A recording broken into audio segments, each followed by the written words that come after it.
Hello and welcome to What the F*** Just Happened Today, your essential guide to the daily shock and awe in national politics. I'm Joe Amditis. Let's get to it. It's Tuesday, May 16th, 2024. Welcome to day 1183.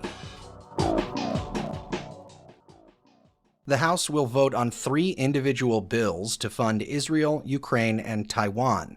A fourth bill would wrap several Republican foreign policy proposals into one, including the seizure of Russian assets and a House-approved bill that could ban TikTok in the United States. In total, the legislative package roughly resembles the $95 billion aid bill the Senate passed 2 months ago. House Speaker Mike Johnson, however, doesn't necessarily have the votes to bring the bills to the House floor, and the House Freedom Caucus has threatened to oust him from the speakership if he moves forward with funding for Ukraine. Notably absent from the bills are any measures to address border security, which Republicans have demanded for months as a condition of approving aid to foreign countries. Further, it's unclear if Johnson has the Senate's support, given the chamber has already passed bipartisan foreign aid legislation back in February, which has been sitting in the House ever since. Meanwhile, a second Republican has agreed to co-sponsor an effort to remove House Speaker Mike Johnson from his job, less than 24 hours after Johnson outlined a plan to send aid to Ukraine and Israel.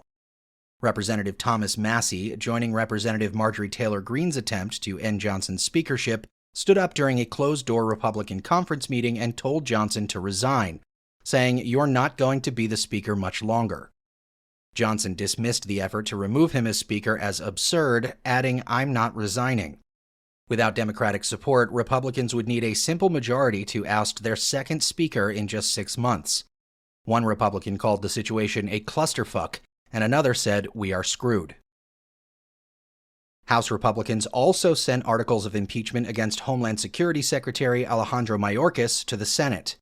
In February, Republicans voted to impeach Mayorkas, citing his alleged failure to enforce border laws, reduce migrant crossings, and secure the southern border. Their first attempt to impeach Mayorkas failed when 4 Republicans joined the Democrats and voted against the impeachment, but they were successful on their second try by a single vote.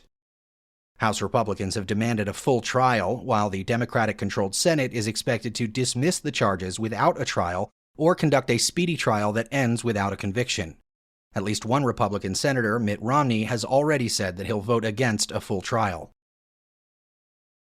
Moving on, the Supreme Court allowed Idaho to temporarily enforce a strict statewide ban on gender-affirming health care for transgender teenagers.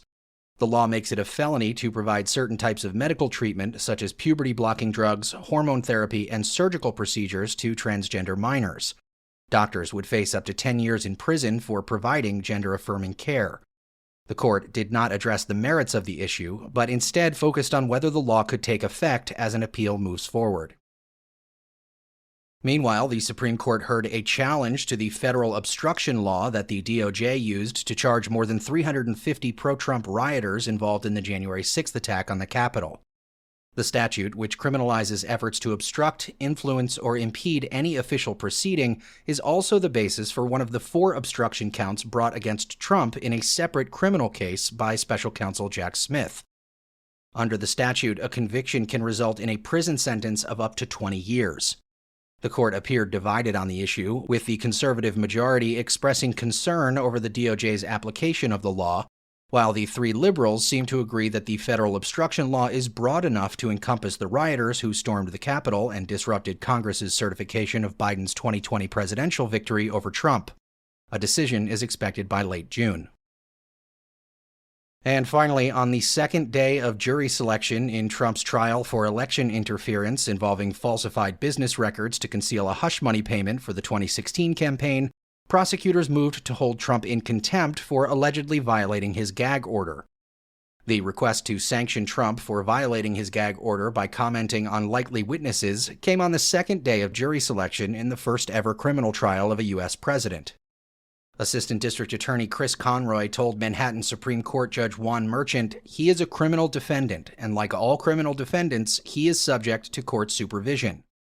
The prosecutor asked the judge to impose a $1,000 sanction for each of Trump's 3 social media posts, order Trump to delete them, and warn Trump that another violation could result in jail time. Merchant said he would hold a hearing on the request on April 24th.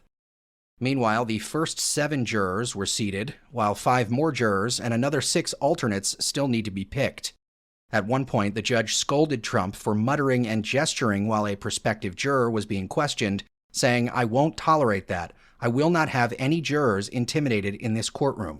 I want to make this crystal clear." That's all for now. You can find the links and sources for all of these stories on the main website.